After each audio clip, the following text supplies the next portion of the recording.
Panthers head coach announced that Bryce Young is being benched in favor of Andy Dalton, the former first-round draft pick they once gave up a lot of draft picks for, is now on the bench.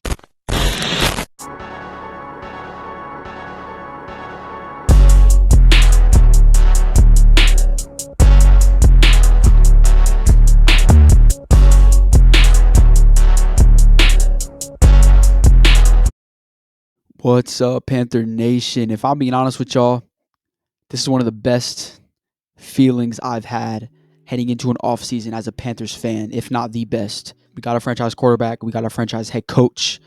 And in today's video, I'm going to go over what we learned as Panther fans this season for the 2024-2025 Carolina Panthers as we head into the offseason, which I got some great content for you guys heading into the offseason. If you guys are new, just make sure you like, subscribe for me, because I promise y'all will enjoy my content in the offseason. I feel like that's when I make my best content. I got some draft videos coming up. I have a fun playoff video prediction coming up, I think, this week.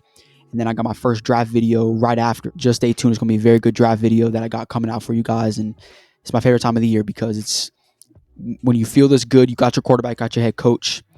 You can go in the offseason, focus on different things, and you feel good. So, with that being said, let's get right into it. Okay.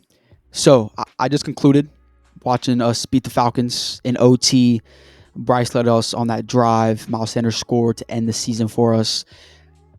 Great second half of the year, man. With the defense that was absolutely one of the worst I've ever seen. So, I mean, it's pretty exciting heading into the offseason right now, as you feel like you can just add some more stuff. You can take that leap next season, but we'll talk about the, more smaller things later. I kind of want to go broad picture, what we learned specifically about this Panthers team this season. First thing, I just mentioned it. We finally, and I can't exaggerate enough, finally found our head coach and quarterback of the future with Bryce Young and Dave Canales. First 2 weeks, we thought it was dead.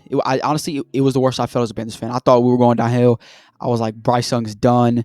Dave Canales was going to have to go out there and find another quarterback. The defense was still historically bad. Offensively, there was nothing to work with besides Chuba Hubbard. Derek Brown went down. It just all went downhill after week 2. Dave Canales, as a first-year head coach, locked in, sat the first overall pick from last season, made him sit and earn it behind Andy Dalton, come back and exclude the confidence that he showed the second half of the season. A lot of the praise goes to Dave Canales, because I know Bryce Young has had the talent to come back and do this. Like, we know that. Like, we saw from Alabama, the non-Bryce haters, because there's still a very little bit out there, which it annoys me, because the performance he had today against the Falcons, or yesterday, whenever I post this video, might have been his best game as a pro. I mean, we say that every week now, which is actually just shows his progress. We see every week, it's like, this might have been his best game. No, this was his best game. I mean, he went pretty much like 85% completion. I think it was 25 for 34, 3 touchdowns in the air and 2 on the ground. No picks. Just a flat-out perfect game from quarterback one. And for context, since returning, Bryce has a 15-6 touchdown to interception ratio, excluding the 6 rushing touchdowns that he had. So from touchdown to just turnover ratio, that's 21-6. 21 touchdowns. Keep in mind, he missed 3-4 games, and the first 2 were terrible. So he has 21 touchdowns in a span of, 11 games coming back. Think about what he could do in a 17-game sample size next season. It seems like he doesn't need to use his legs, but when he needs to, it's effective. Like, he's smart. Like, he knows, okay, he doesn't want to run, but if he needs to, he'll step in the pocket and take that lane. Just take a perfect, it seems like every run he has and every run he takes, it's 5+ yards. Like, it's effective. He's not just taking off because he knows he can run the football. He's taking off when he needs to, right? And when he doesn't need to, it seems like he's finding Adam Thielen, finding Jalen Coker, which I'm going to get to here in a second. It seems like he's finding the right play every single snap. Specifically the second half of the season, he's finding the right play every single snap. And this is what we wanted. This is a leap we wanted. And Dave Canales needs some praise, because I remember the entire fan base turned on him after week 2. Turned on him. Specifically when Andy Dalton came back and he had a great game against the Raiders, and then he just went downhill and it wasn't the same. Right before Bryce came back, it just seemed like everyone turned on him, and it was like, hey, is he even the future? I expressed enough all season long. We need to be patient. Even when I was down bad, before Bryce came back, I was like, we need to be patient on this guy. Okay, because he's a first-year head coach. He needs to figure it out. He's not going to learn in year one. You can't expect him to learn in year one with a defense that's awful and a young quarterback that hasn't quite figured it out yet. But now he's turned it on. 15-6 touchdown to interception ratio, excluding the 6 rushing touchdowns that he has also had. And he's turned it on, man. He's turned it on. So that's the first. I think that's the biggest thing we got to realize, because now we can head in the offseason knowing, okay, now we can focus on the defense. Really, because if the offense can score 40 points when it wants to, which it seems like it has been able to do, like we needed to score 37 against the Chiefs, 34.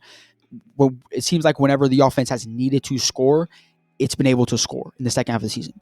So we can head into the offseason knowing we got that offensive firepower with Dave Canales and Bryce Young.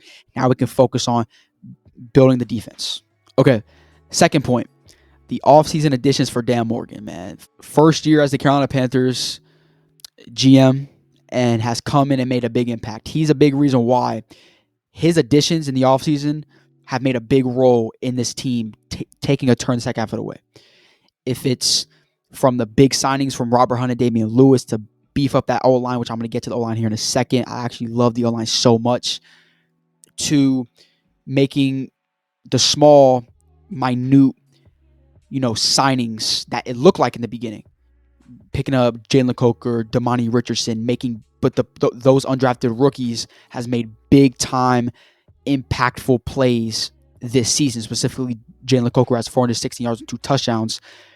He's made a big impact on his football team, specifically the additions that he's been able to make if it's in the draft, the undrafted rookies, the signings, all that. And now let's get to the O-line. One of the best offensive lines in a while, man. It seemed like yesterday Bryce had all time to throw, which they've been able to give him the ability to make those type of plays, those long, deep passes to Adam Thielen, those perfect passes in tight windows. It's because he has time.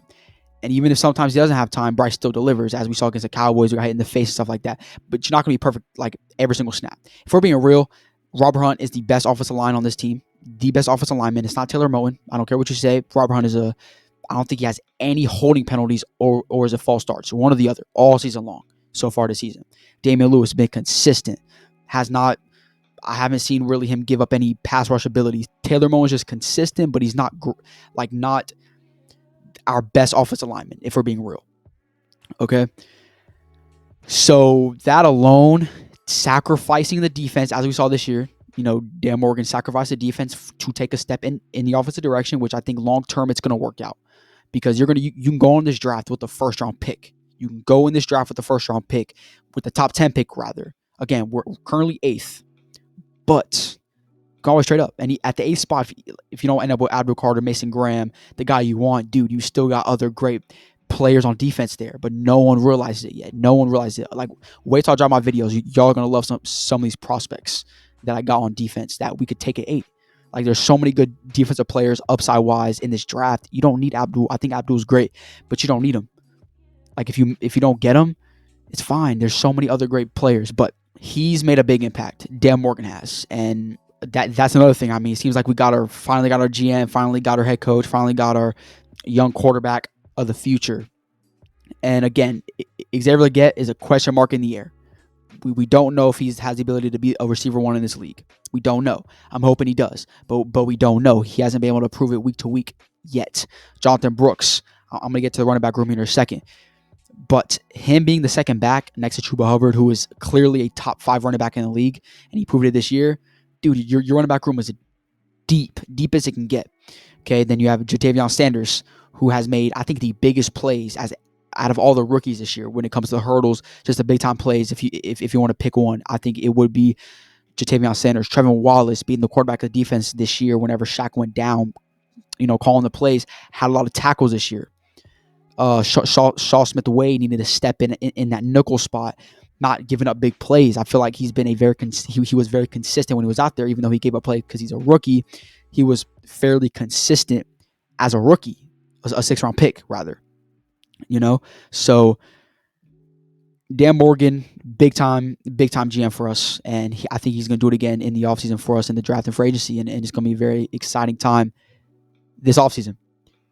Okay, the third biggest thing that we learned this season as a Panthers fan, should be Chuba Hubbard is the top running back in the NFL, and this running back room is loaded.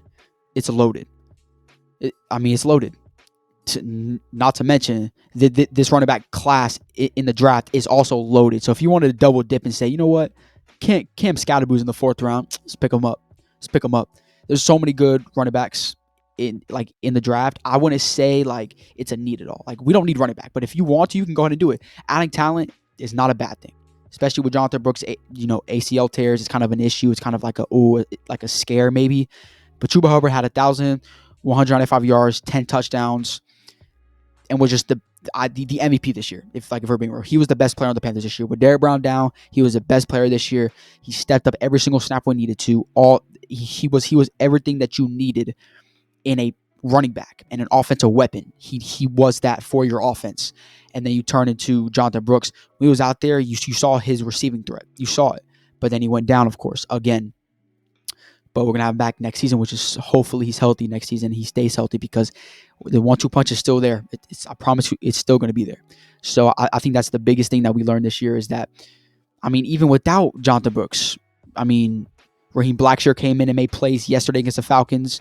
Then you had Mike Boone coming in and looking like a Jonathan Brooks and, making plays. And Miles Sanders had I think his best game as a Panther yesterday. Dude, your running back room is it's stacked. It's stacked. So I think that's definitely the best position heading into the offseason if you're, the Panthers. And it's a position you normally got to, really target as much compared to these other positions. But, it's just my opinion on that. Okay.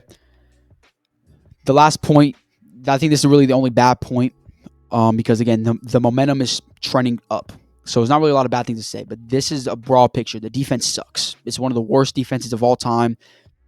Statistically it is. I'm not saying that. I think it's the worst defense I've ever seen. As a Panthers fan, as an NFL fan, it's terrible.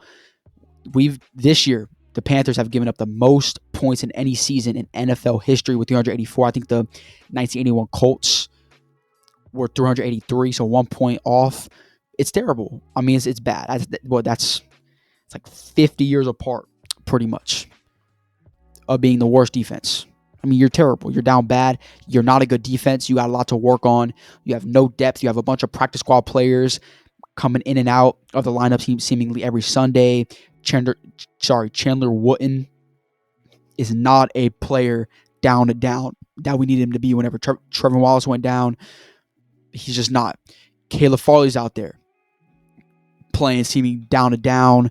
Damani Richardson is a rookie. We have so many rookies out there, so many players that are just not going to be on the team next year. If we build the defense right and just say this defense sucks, 90% of this defense is not starting next year. Chandler Wooten, Damani Richardson, probably. He's shown promise, but I don't know.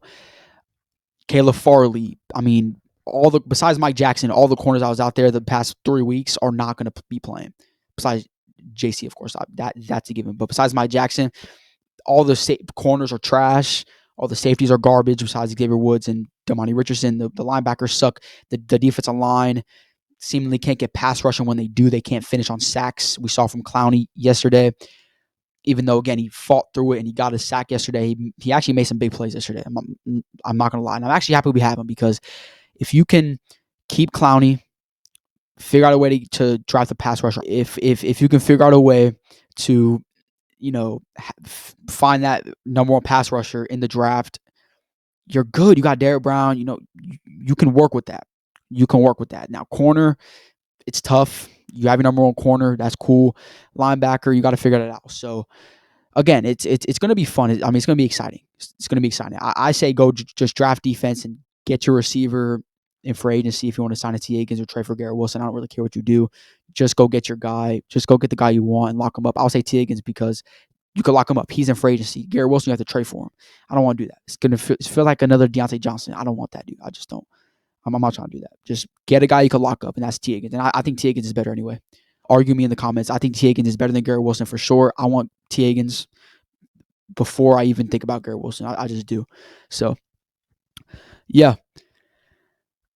With that being said, great end of the season. Great win against the Falcons. Just love the growth from all the young guys. Bryce, Dave Canales, all the rookies, all the signees that we brung in with Robert Hunt, Damian Lewis. Everyone came together. Everyone loves Bryce now. We have our corner one. We have our defense tackle one. We got our quarterback one. We got our running back one. We got our not yet a receiver one, but our receiving core has depth. If you could just, dude, all you got to do is get a T Higgins, and your receiving core's depth. It's filled with depth. But the problem is you don't have that number one, take the top off the defense type of receiver, which you need to find. Okay, so it's going to be fun. If you guys are new, make sure you subscribe, like this video for me, because I promise you guys are going to enjoy my offseason videos. Got a draft video coming out in a span of a week. I don't know exactly when I'm going to drop it, but it's in a span of a week, it's going to drop. It's going to drop. I have my playoff predictions coming out. Just a fun little video for the fans and everything. Just wanted to do it for y'all. Just do a playoff prediction that's going to come out probably in 2 days. So kind of dropping back to back. So if you guys are new, just make sure you subscribe for me. I promise I got some fun content for y'all throughout the offseason, man. Throughout the offseason. Like, my best content comes out because it's exciting. Afraid to see the draft, new players, kind of like new toys, bro. You can just get excited for 6 months. Season starts, it's like, okay, let's get this thing started. So thank you guys for tuning in, and I'll see you guys in my playoff prediction. Peace.